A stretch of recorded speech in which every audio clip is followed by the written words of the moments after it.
नमस्कार, स्वराज एक्सप्रेस में आप सभी का स्वागत है। मैं हूं आपके साथ कविता पांडे। तो भानु प्रतापपुर उपचुनाव में मतदान का समय जैसे जैसे करीब आता जा रहा है, वैसे वैसे वहां सियासी घमासान भी बढ़ता जा रहा है। मुख्यमंत्री सहित पक्ष विपक्ष के तमाम कद्दावर नेता भानु प्रतापपुर पहुंच चुके हैं। इसके साथ ही चुनाव के सियासी घमासान में आरोपों प्रत्यारोपों की फहरिस्त में भी आगे कड़ियां जुड़ती चली जा रही है। कांग्रेस जहां कथित दुष्कर्म के मामले को छोड़ने के मूड में नहीं है, तो वहीं भाजपा ने विकास के मोर्चे पर सरकार को घेरने की कोशिश शुरू कर दी है। और इसी मुद्दे पर हम चर्चा करेंगे। उससे पहले एक छोटी सी रिपोर्ट देख लेते हैं। भानु प्रतापपुर उपचुनाव में सियासी घमासान दिनों दिन बढ़ता जा रहा है। प्रदेश के मुख्यमंत्री भूपेश बघेल ने अब खुद वहां पहुंचकर प्रचार की कमान संभाल ली है। मुख्यमंत्री ने एक बार फिर दुष्कर्म के आरोपी भाजपा प्रत्याशी का मामला उठाते हुए कहा कि ऐसे गंभीर विषय पर बीजेपी आलाकमान को यह फैसला लेना चाहिए कि वह अपने प्रत्याशी से समर्थन वापस ले ले। इसके साथ ही मुख्यमंत्री ने प्रचार के लिए प्रधानमंत्री के साथ लगाए गए भाजपा प्रत्याशी ब्रह्मानंद की फोटो को लेकर भी आपत्ति जताई है।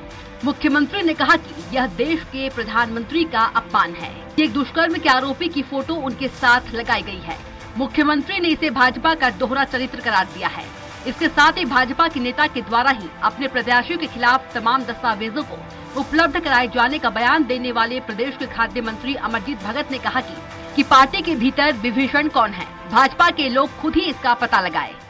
भारतीय जनता पार्टी हमारे प्रधानमंत्री का अपमान कर रहा है। एक नाबालिग बच्ची के साथ जो बलात्कार किया है उसको कैंडिडेट बना दिया है और उसके साथ प्रधानमंत्री जी भी फोटो लगाए हैं। ये सीधा सीधा प्रधानमंत्री का अपमान नहीं है, भारतीय जनता पार्टी अपमान कर रही है प्रधानमंत्री का। एक बलात्कारी के साथ प्रधानमंत्री फोटो लगाए हैं, कितनी अपमानजनक बात। भानु प्रतापपुर में विभीषण कौन है आप सब जानते हैं। और जिन्होंने 2019 में केस दर्ज किया, उस समय बीजेपी गवर्नमेंट थी वहाँ झारखंड में, और एक बड़े नेता ने यहाँ से फोन किया था कि उसको बचाना है करके, इसलिए मामला दबा हुआ था। और कौन आज उसको जो है खोल दिया और पूरा दस्तावेज भेज दिया, तो विभीषण तो उन्हीं की पार्टी में है। वहीं भाजपा ने इस पूरे मामले को कांग्रेस के द्वारा रचा गया षड्यंत्र बताया है। भाजपा ने कहा कि कांग्रेस बीजेपी प्रत्याशी की चरित्र हत्या करने पर आमादा है। इसके साथ ही भाजपा ने विकास के मुद्दे पर भी कांग्रेस को घेरने की कोशिश की है। बीजेपी प्रदेश अध्यक्ष अरुण साव ने कहा कि 2018 के विधानसभा चुनाव में कांग्रेस ने अपने घोषणा पत्र के जरिए जनता के साथ जो वादा किया था वह भानु प्रतापपुर में कहीं पूरा होता दिखाई नहीं दे रहा है। इसके साथ ही अरुण साव ने कहा कि अब कांग्रेस के नेता फिर यहां आकर नए वादे करेंगे, लेकिन पुरानी घोषणाओं की चर्चा नहीं करेंगे। बीजेपी ने कहा कि अब यहां की जनता कांग्रेस के वायदों में फंसने वाली नहीं है। भानु प्रतापपुर विधानसभा को विकास से दूर रखा, उपेक्षित रखा और पूरे प्रदेश में जन घोषणा पत्र के एक भी वादे पूरे नहीं किए। अब फिर बड़े बड़े वायदे लेकर, घोषणा का पिटारा देकर, वायदों का पिटारा लेकर भानु प्रतापपुर विधानसभा के चुनाव में जनता के बीच आने वाले हैं। पर आज भानु प्रतापपुर की जनता ये समझ गई है और कांग्रेस के किसी वायदे और घोषणा का कोई असर भानु प्रतापपुर की जनता पर नहीं होने वाला है। कुल मिलाकर उपचुनाव के सियासी घमासान में दोनों ही पार्टियों ने अपने अपने मुद्दे सेट कर लिए हैं और चुनाव में विजय हासिल करने की अपनी रणनीति तैयार कर ली है। एक और जहां भाजपा अपने प्रत्याशी के बचाव के साथ ही विकास सहित अन्य मुद्दों पर आक्रामक होती दिखाई दे रही है, तो वहीं कांग्रेस ने विकास के एजेंडे सहित राजनीतिक सुचिता जैसे मुद्दों पर बीजेपी को घेरने का क्रम जारी रखा है। अब देखना यही है कि जब जनता मतदान के लिए बाहर निकलती है तब किस पर अपना कितना भरोसा जताती है।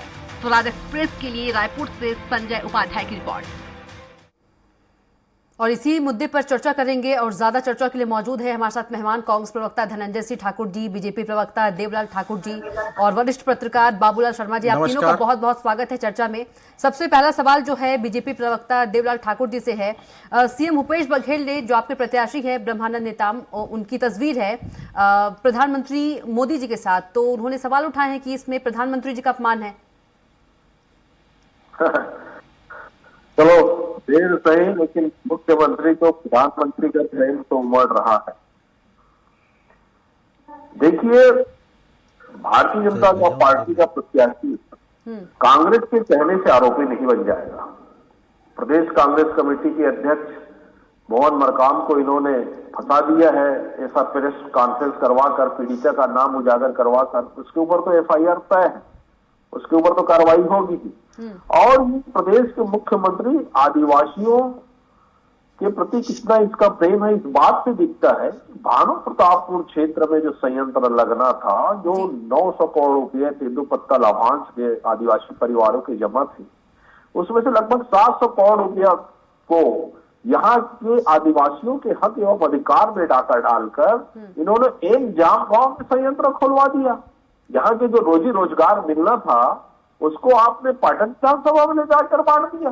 तो आदिवासी परिवार के बच्चे कहाँ जाएंगे, भानु प्रतापपुर की जनता पूछ रही है। आपने हमारे आदिवासियों का आरक्षण कम करा दिया, 0% करा दिया। उसके बाद भी आप गुमराह करते रहे कि 20% है, 32% है। आपने गुमराह करके 0% करवा दिया। आदिवासी समाज इस बात को समझ रहा है। आदिवासी बच्चे जो छात्रवृत्ति के लिए तेंदुपत्ता संग्राहक परिवार के हैं, उन बच्चों के पैसे आपके पास जमा है, उनको अलग से पैसे नहीं देना है। आप उसके वित्त मंत्री हो, आप वित्त मंत्री रहते हुए उनकी स्वीकृति नहीं दे रहे हो, ताकि आदिवासी बच्चे पढ़ न सके, लिख न सके, अपने रोजी रोजगार के लिए आगे बढ़ न सके, इसलिए आप वो पैसा नहीं दे रहे हो। तो ऐसे कारनामे करते करते में आपने भानु प्रतापपुर विधानसभा क्षेत्र में जो खनन क्षेत्र है उसको लूटने का काम किया। और उस खनन क्षेत्र में आपने ऐसा भी काम किया कि अपने लोगों को भेजकर वहां पे परिवहन के कार्य को भी छीन दिया। वहां के स्थानीय लोगों के रोजी रोजगार पर संकट आ गया। भानु प्रतापपुर की जनता जवाब देने के लिए तैयार खड़ी है।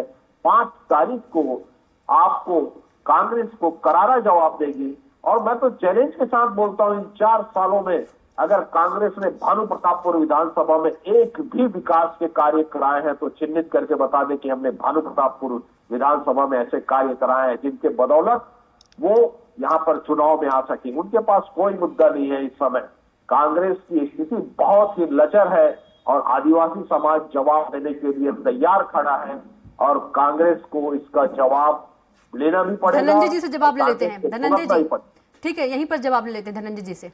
जी धनंजय जी, आपने देखिए कविता जी, बहुत ही समझदार प्रवक्ता है देवलाल ठाकुर जी भारतीय जनता पार्टी के। इन्होंने एक बहुत अच्छी बात कही कि कांग्रेस के कहने से ब्रह्मानंद नेताम बलात्कारी थोड़ी हो जाएगा।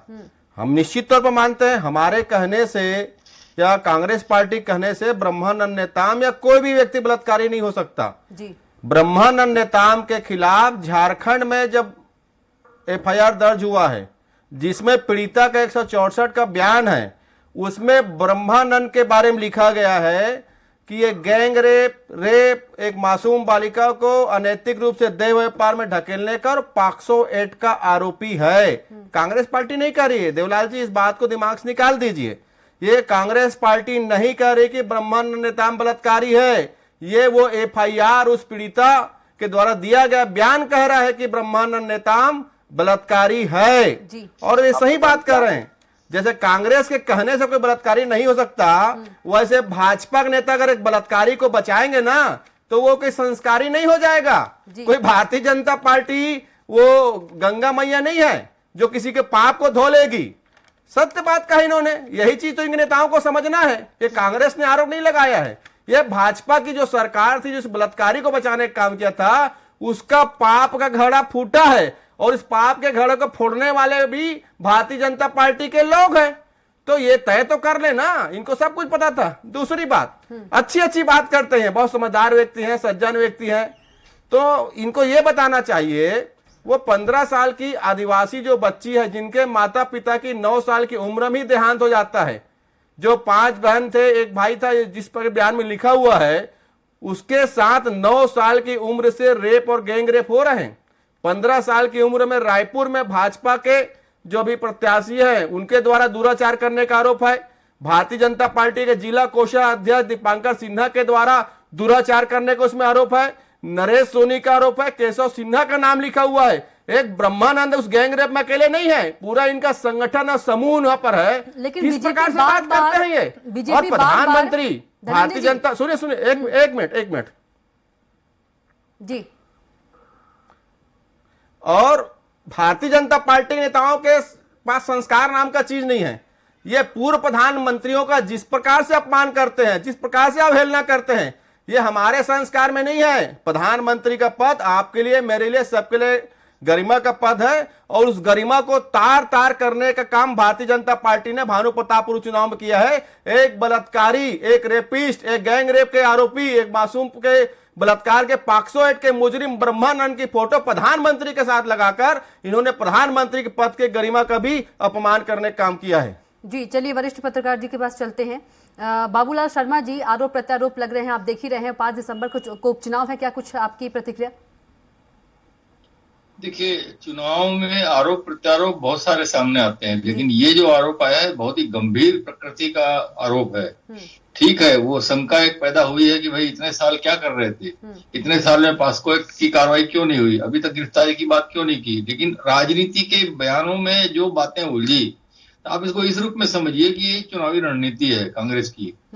कांग्रेस ने एक तो ये डाला कि फूट डालो राज करो, कि उन्होंने कह दिया कि आपके ही किसी आदमी ने हमको, अमरजीत भगत जी ने कह दिया कि आपके ही किसी आदमी ने हमको विभीषण खोजो आप। मतलब आप आपस में सोचो कि कौन आदमी हमारे बीच में ऐसा व्यक्ति है जो गड़बड़ कर रहा है, हमारी बातों को उधर ले जाके बता रहा है। एक तो ये बबल डाल दिया इसके अंदर में। दूसरा ये है कि ब्रह्मानंद रेड्डी का जो है, जो चरित्र है, जो स्थानीय लोगों के ऊपर में उसका असर क्या है, पूर्व चरित्र क्या है, कैसा मानते हैं लोग उसको, तो वो आरोप को मानेंगे नहीं मानेंगे ये वहां के लोगों के विवेक के ऊपर बात है। बात तो आ गई है, बात गंभीर भी है, और इस बात को आप ये भी कह सकते हैं कि दोषी तो आरोपी तो वो हैं, क्योंकि पुलिस आई है पकड़ने के लिए, वो ठीक है, पुलिस प्रचार कर रहे हैं, पुलिस पकड़ नहीं पा रही है। वो एक शंकास्पद स्थिति पैदा करता है, शंका पैदा होती है कि आखिर ये क्या नाटक है। लोगों का मत बनता है चुनावी नाटक का मंचन है, सीधा सीधा हम लोगों को प्रभावित करने का मंचन है। और देखिए, मैं बहुत मोटी बात आपको बता रहा हूँ, ये चुनाव की रणनीति है। इन्होंने उलझा दिया भारतीय जनता पार्टी को, और सावित्री मंडावी का अखबारों में अब हम कहीं भी नाम नहीं देखे। अखबारों में नाम आ रहा ब्रह्मानंद मरकाम, अखबारों में हो, टीवी में हो, जहां देखेंगे आप हर तरफ ब्रह्मानंद। लेकिन सावित्री मंडावी का नाम कहीं नहीं आ रहा है। लेकिन सावित्री मंडावी की चर्चा में न होते हुए भी जमीनी स्तर पर अपने प्रचार में शांति के साथ अपना काम करती चली जा रही है। ये एक रणनीति है। उनके प्रचार में बड़े शांतिपूर्ण ढंग से प्रत्याशी निकला हुआ है, और इनका प्रत्याशी उलझ गया है, इनकी पार्टी भी उलझ गई है, इनके नेता भी उलझ गए हैं। इसीलिए जो है दोनों पार्टियों ने अपने नेताओं को कहा है 24x7 भानु प्रतापपुर क्षेत्र में आप लोग मौजूद रहिए, और हर 200 आदमी में एक लीडर काम करे। दोनों पार्टियों के निर्देश है, हर 200 व्यक्तियों के बीच में एक लीडर मौजूद होना चाहिए, जो वहां तात्कालिक रूप से कोई बात उठे उसको समझा सके। जबरदस्त रणनीति है और जबरदस्त मुकाबला है, इसके देखने के लायक। सर्व आदिवासी समाज ने 200 लोगों ने, मैंने देखा, शपथ लिया कि हम जो है आदिवासी इसको दोनों पार्टियों को हम जो है सपोर्ट नहीं करेंगे, हम आदिवासी को वोट देंगे। तो दोनों पार्टियों के कैंडिडेट भी तो आदिवासी हैं। तो ये एक अजीबोगरीब चुनावी मंचन है। देखिए इसका परिणाम क्या होता है, ये जनता के ऊपर है। जनता अपने ढंग से समझ रही है, सोच रही है, और जनता आजकल बहुत होशियार हो गई है, आरोप प्रत्यारोपों का नीर छीर करती है, समझेगी क्या होगा क्या नहीं होगा, समय बताएगा 8 दिसंबर को। जी बिल्कुल। देवलाल ठाकुर जी, जब पुलिस का पहले बीजेपी ने कहा कि स्वागत है, लेकिन अब नेताम जी मिल ही नहीं रहे हैं पुलिस से। देखिए, पहले तो हमारे वरिष्ठ पत्रकार शर्मा जी ने कहा कि कांग्रेस ने कह दिया कि विजन कहाँ है और फूट डाल दिया भारतीय जनता पार्टी। तो मैं कहना चाहूंगा कि जो फूट डालने की नीति थी वो अंग्रेजों की थी। अंग्रेज तो चले गए लेकिन इनको छोड़ दीजिए। चलो ठीक है, कोई बात नहीं। अब आते हैं अपन जो ये आरोप कर रहे हैं, हमारे क्षेत्र में आदिवासी वनवासी क्षेत्र में हम लोग आदिवासी परिवार के लोग हैं। आदिवासी अंचल में ब्रह्मानंद नेताम का चरित्र बहुत सरल और सौम्य रूप से जाना जाता है। जब वो विधायक थे उस समय भी जनता के बीच में, हमारे समाज के बीच में बहुत ही सज्जन व्यक्तित्व के धनी के रूप में जाना जाता है। जो ये लोग आरोप लगाए हैं उसके ऊपर चरित्र लांछन का, इस भानु प्रतापपुर की जनता के साथ साथ हमारा आदिवासी समाज भी ये जानता है कि जब पीड़िता ने जब रोजनामचा में नाम दर्ज कराया उस पर ब्रह्मानंद नेताम का कहीं पर भी उन 5 नामों में नाम नहीं। जब पीड़िता का न्यायालय के समक्ष 164 में कलमबद्ध बयान होता है उस पर भी उसका कहीं पर भी नाम नहीं। जब बीट पिटीशन दायर होती है 5 आरोपियों की जमानत देने के लिए जज के सामने, उस पर भी कहीं पर नाम नहीं है ब्रह्मानंद नेताम का। अब आगे आ जाइए तो प्रतिवेदन पेश होता है जिसको मनगढ़ंत कहानियां बना के गढ़ी जा सकती है। उसमें साफ जो जांच करता है, प्रतिवेदन जांच करता है, उसने लिखा है कि इस प्रतिवेदन को रोजनामचे में दर्ज नहीं किया जाएगा, ना ही इसे सार्वजनिक किया जाएगा, इसे आधार नहीं माना जाएगा। इतने के बाद अगर 10वें नंबर पर किसी का नाम जोड़ा जाए तो षड्यंत्र की बू आती है। और भानु प्रतापपुर की आदिवासी समाज की ये जनता समझ चुकी है कि हमारे साथ अन्याय कर रही है कांग्रेस की पार्टी। एक तो हमारा आरक्षण छीन ली, एक तो हमारा देवलाल जी, आप लोग को बार बार ये क्यों लग रहा है कि जो कांग्रेस है वो षड्यंत्र कर रही है? क्या बोले? हाँ, क्या आप लोग को लग रहा है कि बीजेपी वहां से जीत रही है, डर है? लग रहा है। आप एक चीज देखेंगे, हम लोग सब इस देश के निवासी हैं, ये जो पॉस्को एक्ट का प्रकरण होता है इस पर सुप्रीम कोर्ट की गाइडलाइन है कि फास्ट ट्रैक कोर्ट के तहत इसका मामला चलना चाहिए, इसमें ज्यादा देरी नहीं लगनी चाहिए। आज 4 साल हो गए, वहां की पुलिस, झारखंड की पुलिस यहाँ तामील तक नहीं की। आपने रायपुर सरकार से तामील नहीं की, किसी थाना ने तामील नहीं की। आज तक आप सोए रहे और अचानक से कांग्रेस कमेटी के अध्यक्ष ने पीड़िता का नाम उजागर कर दिया और कहा कि ये अपराधी है। तो आप कांग्रेस का इसको हम आरोपी मानेंगे, मनगढ़ंत षड्यंत्री मानेंगे, क्योंकि कोई पुलिस तो ब्रह्मानंद नेताम के घर आया नहीं था।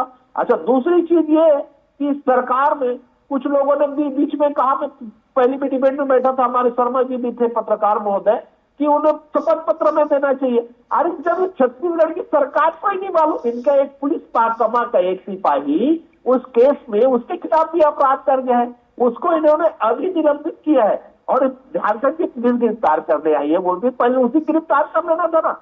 हम तो चाहते हैं कि उस पीड़िता को न्याय मिले, ऐसी गंभीर घटना की पुनरावृत्ति न हो इस देश में। ठीक है धनंजय जी, से सारे लोगों के खिलाफ अपराध पंजीबद्ध होना चाहिए। धनंजय जी खुद देवलाल जी बोले कि पीड़िता को न्याय मिले, अपराध करके पंजीबद्ध नहीं होना चाहिए। जी धनंजय जी बहुत अच्छी बात कहा देवलाल ने। मैं तो इनके जो पीड़िता के पक्ष में आज पहले भाजपा के नेता हैं जो आवाज उठाए, मैं इनका स्वागत करता हूं। काश यही सोच डॉक्टर रमन सिंह जी का होता, काश यही सोच अरुण साहू जी का होता, काश यही सोच जो है इनके नेता प्रतिपक्ष नारायण चंदेल जी का होता और ओम पातुर की सोच होती। ये पहला व्यक्ति है क्योंकि ये आदिवासी हैं। सुन लीजिए ना। ये पहला व्यक्ति है पूरे भारतीय जनता पार्टी में जो पीड़िता की आज बात रखे हैं। मैं स्वागत करता हूं। इन्होंने पूरी जानकारी है। देखिए, इनको पता है कि केशव सिन्हा रायपुर पुलिस में है। अरे वही तो सवाल उठ रहा है ना, जब आपको पता है कि पॉक्सो एक्ट के मुजरिम को 1 हफ्ते के भीतर गिरफ्तार करना है, तो फिर रघुवर दास जी जो मुख्यमंत्री थे, भारतीय जनता पार्टी की सरकार थी झारखंड में, तो क्यों पॉक्सो एक्ट के जो नियम कायदे उसका पालन क्यों नहीं किया गया? क्या उनको रमन सिंह ने फोन करके मना किया था कार्रवाई करने के लिए? कि उनको श्री नरेंद्र मोदी ने फोन करके मना किया? कि अमित शाह जी ने मना किया कि ब्रह्मानंद नेताम के ऊपर कार्रवाई नहीं होना चाहिए? और जो पुलिस के कर्मचारी की बात कर रहे हैं, इस बात को भी छिपाने का काम झारखंड की सरकार, भारतीय जनता पार्टी की सरकार ने किया था। हमारी सरकार के संज्ञान में जैसे बात आई, हमने उसको सस्पेंड किया और गिरफ्तारी के लिए झारखंड पुलिस आज आई हुई है और छत्तीसगढ़ पुलिस इसमें कोई रोल नहीं है। झारखंड पुलिस का डीएसपी का कल बयान आया कि वो पहले भी आकर कांकेर में ब्रह्मानंद नेताम को ढूंढे हैं और उनको सूचना दिए हैं, पर वो गायब थे क्योंकि भारतीय जनता पार्टी का जो डीएनएम है बलात्कारी को बचाना, और इनके पास कोई ऐसा संस्कारी व्यक्ति नहीं था। हमने तो शिक्षिका को वहां पे प्रत्याशी बनाया है। और बलात्कारी को प्रत्याशी बनाने के बाद आप कहे कांग्रेस आरोप लगा रहा है, कांग्रेस आरोप नहीं लगा रहा है। ये झारखंड में भाजपा की सरकार थी तब ये एफआईआर दर्ज हुआ है, तब ये मामला वहां पे पंजीबद्ध हुआ है। तो एक रघुवर दास जी ने षड्यंत्र किया था ब्रह्मानंद नेताम के खिलाफ कि रघुवर दास जी को पता था कि ब्रह्मानंद नेताम वहां उपचुनाव लड़ने वाले हैं।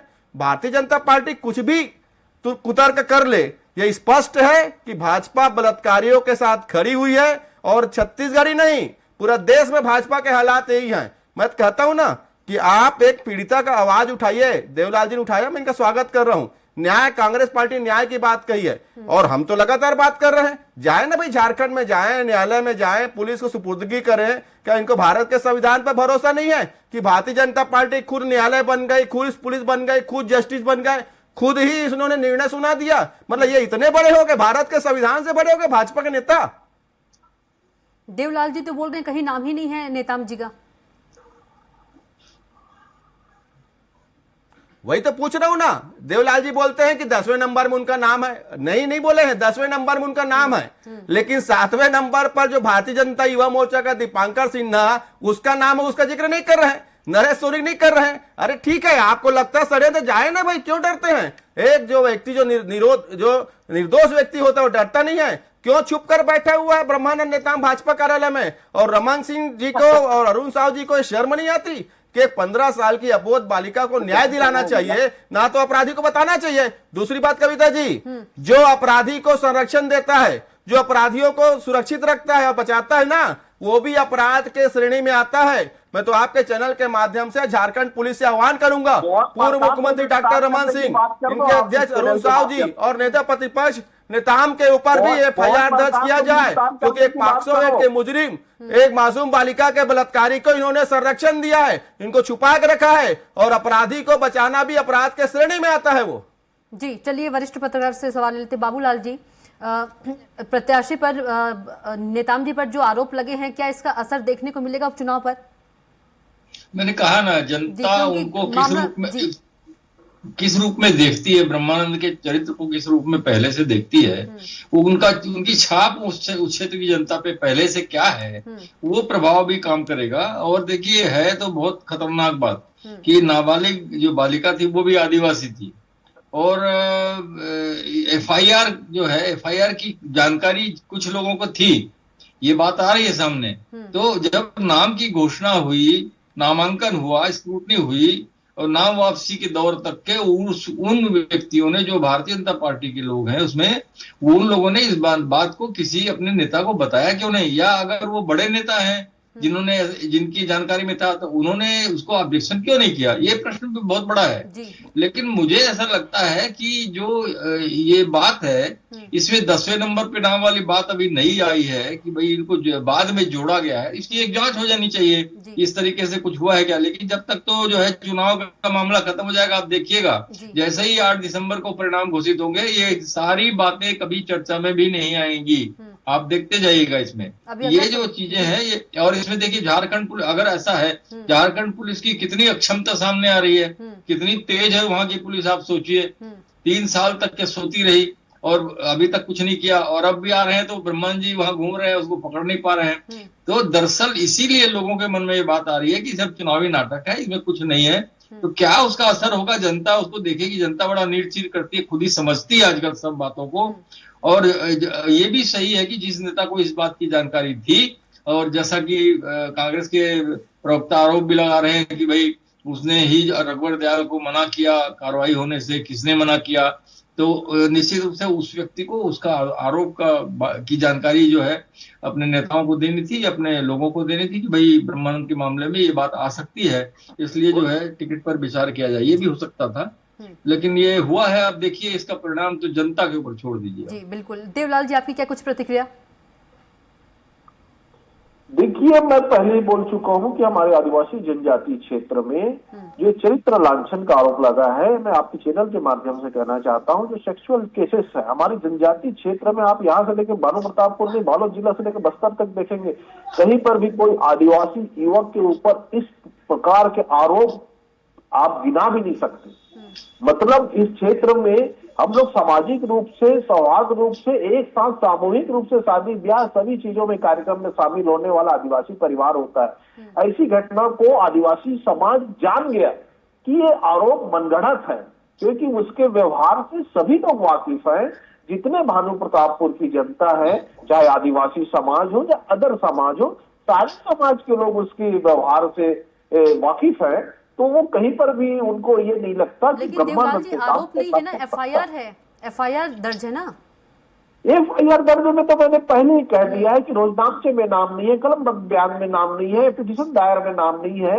जो जांच प्रतिवेदन इन्होंने तो पुलिस जब ढूंढने आई है, बात करने आई, तो क्यों नहीं मिल रहे हैं नेताम जी पुलिस से? ब्रह्मानंद नेताम जी आज जहां मुख्यमंत्री इनके गए थे ना, वहीं चुनाव प्रचार में थे और मैं वहीं से आ रहा हूँ।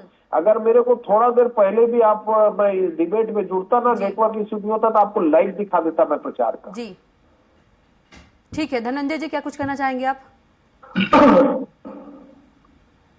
बाबूलाल जी देखिए, बोल भारतीय जनता पार्टी हाँ, जो है एक बात और कहना चाहता था। आदिवासी जो मासूम बालिका। जी बोलिए बाबूलाल जी। ये नाबालिग बालिका भी तो आदिवासी है। जब आदिवासी की बात की जा रही है तो ये भी तो विचार करना चाहिए कि नाबालिग बालिका भी आदिवासी थी, तो उस आदिवासी बालिका की तरफ से भी तो कोई बोले।